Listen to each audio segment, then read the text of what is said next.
মই বৰ্তমান উপস্থিত আছোঁ শিৱসাগৰৰ ৩৭ নং ৰাষ্ট্ৰীয় ঘাইপথৰ সমীপৰ তামুলী বজাৰ চাংমাই গাঁৱত। আৰু এই তামুলী বজাৰ চাংমাই গাঁৱৰ ৰাইজ বৰ্তমান সংকটত পৰিছে।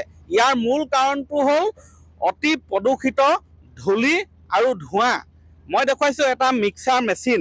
এইটো হৈছে ৩৭ নং ৰাষ্ট্ৰীয় ঘাইপথৰ যি ৪ লেনযুক্ত পথৰ কাম চলি আছে, তাৰ বাবে যি আচলতে মিক্সাৰ শিলৰ যি মিক্সাৰ মেচিন, সেই মিক্সাৰ মেচিন বহুৱাব লাগিছিলে কিছু জনবসতি নথকা ঠাইত, কিন্তু ঘন জনবসতিপূৰ্ণ এলেকাতে বৰ্তমান এই মেচিন ইয়াত বহুৱাই কাম কাজ চলোৱাৰ ফলত বৰ্তমান দুৰ্যোগ নামি আহিছে।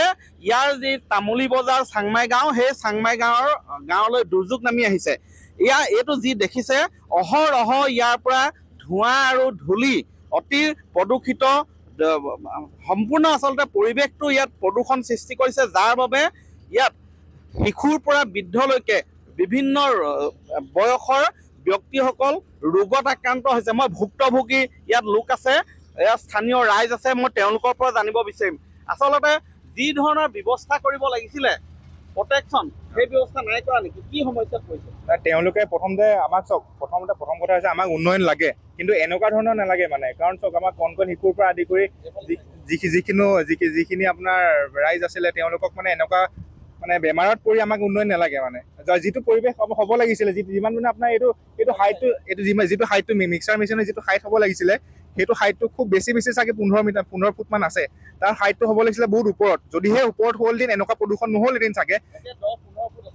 খুব বেছি 10-15 ফুটৰ কাৰণে আমাৰ এনেকুৱা পৰিৱেশ প্ৰদূষিত হৈছে বুলি মই অনুমান কৰিছোঁ, কিন্তু এনেকুৱা মানে হ'ব নালাগিছিলে মানে। কি সমস্যাত পৰিছে? একচুৱেলি বিশেষকৈ বেছি ধূলি হৈছে ঘৰত, ধূলিৰ পৰা থাকিব নোৱাৰি। আৰু গোটেই ভাত খালেও বগা যিটো শিলৰ গুৰিটো যে সেইটো ওলাইছে। আৰু ছেকেণ্ড কথাটো হ'ল আপোনাৰ শিশু আছে, শিশুৰ চকু অসুখ হৈছে। আৰু বয়োজ্যেষ্ঠ লোকৰ উশাহ নিশাহ লোৱাটো কষ্ট হৈছে। যিটো ধোঁৱা আছে, যে ধোঁৱাৰ পৰা অলপ দিগদাৰ হৈছে। আৰু ঘৰৰ অৱস্থা বেয়া, একো কৰিব নোৱাৰি, কুঁৱলীৰ দৰে চাপ মাৰি ধৰে পূৰা। দিন ৰাতি কোনো চিন নাই, অকল মেচিনটো চলিয়ে থাকে। উন্নয়ন লাগে, কিন্তু মেচিনটো যিটো আমাৰ ব্যৱস্থা ল'ব হৈছে, ব্যৱস্থা লোৱা নাই। এতিয়া পানী মটৰটো আছে, পানী মটৰটো লগোৱা নাই। আমি অহাৰ লগতে তেওঁলোকে পানী মটৰটো ষ্টাৰ্ট কৰি ব্যৱস্থা কৰিছে। ভাল বেয়া হৈছে। আজি কিমান দিন, আজি 15-20 দিন হ'ল তেওঁলোকে পৰিছে। মোৰ নিজৰ ল'ৰা আছে, মই নিজৰ ল'ৰাক কালি ডক্টৰক দেখাই আহিছোঁ, চকু মেলিব পৰা নাই, উশাহ ল'বলৈ দিগদাৰ হৈছে, এনেকুৱা অৱস্থা হৈছে। আৰু যিটো ধূলি হৈছে নহয়, ঘৰ সাৰিব নোৱাৰি। আপোনাৰ ইমানখিনি ধূলি ওলায়, ভাতটো খাব নোৱাৰে, কেক কৰিছে শিলৰ গুৰিটোৰ পৰা।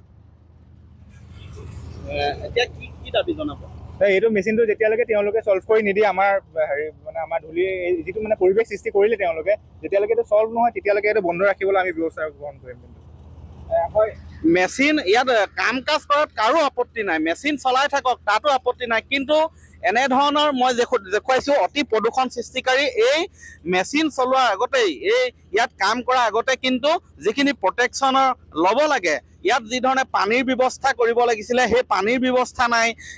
তাৰোপৰি এই জনবসতিপূৰ্ণ এলেকাত এই ধৰণৰ মেচিন স্থাপন কেনেকৈ কৰিবলৈ দিলে, তাক লৈ বৰ্তমান প্ৰশ্ন উত্থাপন হৈছে। মই দেখুৱাইছোঁ ইয়াৰ মাত্ৰ কেইটামান সময়ৰ মুহূৰ্তৰ আমি দৃশ্যই দেখুৱাইছোঁ। ইয়াতকৈও অধিক ইয়াত আচলতে ধূলি আৰু ধোঁৱা ওলোৱা আমি দেখিছোঁ। গতিকে এই ধৰণৰ ব্যৱস্থা আচলতে সঠিক ব্যৱস্থা ইয়াত মিক্সাৰ মেচিন স্থাপন কৰিবলৈ তেওঁলোকে দাবী জনাইছে।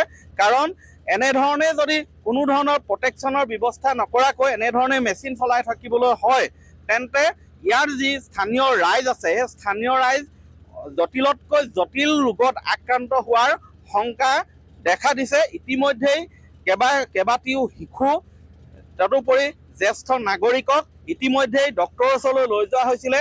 আৰু তেওঁলোকক ডক্টৰে অৱগত কৰিছে যে অত্যাধিক ধূলি আৰু ধোঁৱাৰ ফলত আচলতে তেওঁলোকৰ হাওঁফাওঁজনিত ৰোগত আক্ৰান্ত হৈছে।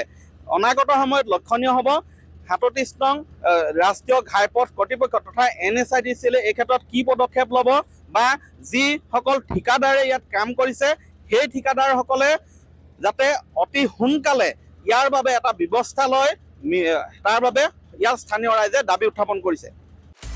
আপুনি বিচৰা বাতৰি পাব কেৱল নিউজ 18 এপত।